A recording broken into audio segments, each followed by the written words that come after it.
into the action for another week of NFL action. 4 favorite picks from your boy here. We're going to start things off like we usually do. My 6-point teaser for Sunday, we're going to pair the Miami Dolphins, take them all the way up to plus 9.5 points, and put them with the Seattle Seahawks, get them all the way down to minus a single point. So I think this is a fantastic matchup for a Dolphins defense that's allowed 10 or fewer points in 5 of its last 7 games. They lead the league in sacks right now, and this is very bad news for Ryan Tannehill. He's been feeling the heat all season long. Tennessee has allowed the 4th most sacks this season. A.J. Brown, this guy is an absolute problem, but Miami has a problem solver. Pro Bowl cornerback Xavier Howard should at least be able to slow him down in this game. And neither of these offenses very impressive, but Miami has had the better offense since Derrick Henry went down with that injury. So nice cushion there for Miami at plus 9.5. The other leg of this teaser, Seattle Seahawks. I'm pulling out the motivation card. I don't do it very often, but I think this is a very good spot, a good game that Seattle can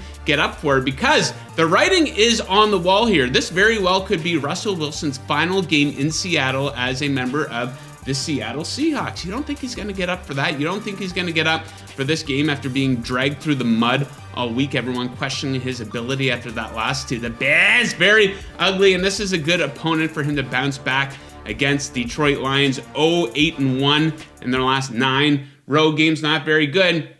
Take Wilson, take the trends out of it. We have a big defensive advantage for Seattle in this game. They are top 10 in both opponent third down conversion percentage and opponent red zone TD conversion percentage. Detroit bottom 5 in the NFL in each of those categories, while also ranking 28th in yards per play allowed. So give me the Dolphins, give me the Seahawks on a 6-point teaser. Next up, let's get into a couple of totals, and I'm going to sound like a broken record here because I'm taking another over in another Cincinnati Bengals home game, this time over 50.5 points with the Kansas City Chiefs in town. So don't overrate either of these defenses here. You dig through the stats, each of them has some pretty solid defensive numbers, but take a look at the competition that they played. Do you want to wax poetic about this list of quarterbacks that the Chiefs has faced here lately? Daniel Jones, Jordan Love, dinky Dak Prescott, who didn't have any of his weapons in that game, Teddy Bridgewater, Derek Carr twice, and Ben Hamburger. Oh my God! That is not a good list of quarterbacks. They did play one good quarterback in that stretch, Justin Herbert.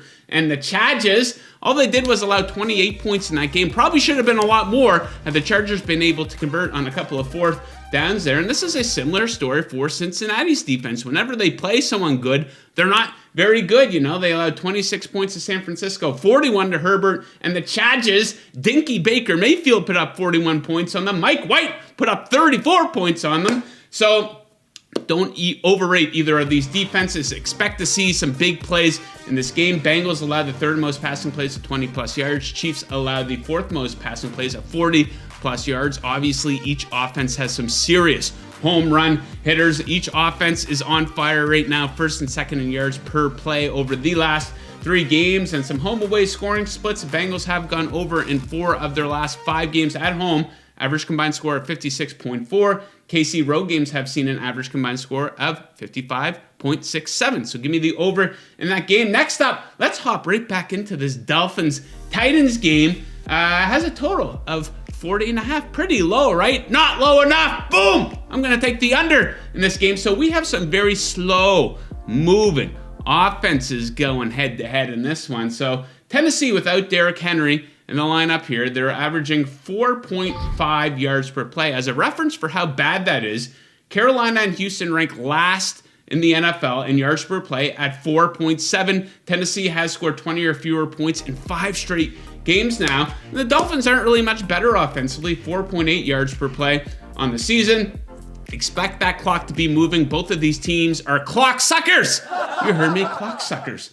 The clock will be sucked all game long here. So the last 3 games, the teams ranked 25th and 26th in passing play percentage. Each of these teams will be taking their time in this game. If they do get in close, expect field goal attempts, not touchdowns. Both defenses great in the red zone, 6th and 7th in opponent red zone TD conversion percentage over the last 3, 4th and 8th over the course of the season. And the defensive strength should really stand out in this game. You know, Tennessee will try to get A.J. Brown going. They might have a hard time versus pretty good Miami secondary here. Xavier Howard, we already mentioned him. Dolphins ranked 5th in opponent completion percentage this season. Ryan Tannehill dropping back could be an issue going up against this Dolphins defense that leads the league in sacks right now. Tennessee should be able to make Miami's offense pretty one-dimensional here. They rank 6th in yards allowed per rush.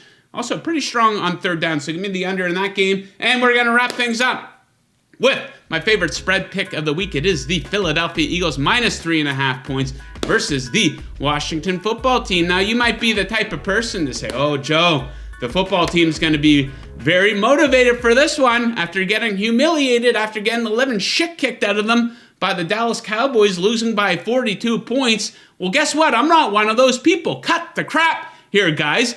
The football team, they're not a team that can just flip the switch because they're motivated. This isn't Aaron Rodgers and the Packers who get humiliated in week 1 by the Saints and go on a 7-game win streak. So that's not even a factor for me. If you want to talk about motivation, shouldn't the Eagles be more motivated because they're right in the thick of the playoff hunt here? So let's take the motivation crap out of it and dig into some stats here. Philadelphia is the much better team. Net yards per play on the season, 5th versus 29th. They do have a massive edge on third down, 5th in third down conversion percentage offensively versus a football team defense that ranks 31st in opponent third down conversion percentage allowed. And Philadelphia just smacks bad teams. This is what they do. They put their foot on the gas. They do not take it off. They are 11-2-1 straight up in their last 14 games against teams with losing records. Average score margin of 11.5. Take a look at their last 8 games overall. 6 of those games, they had a double-digit win. So give me the Eagles minus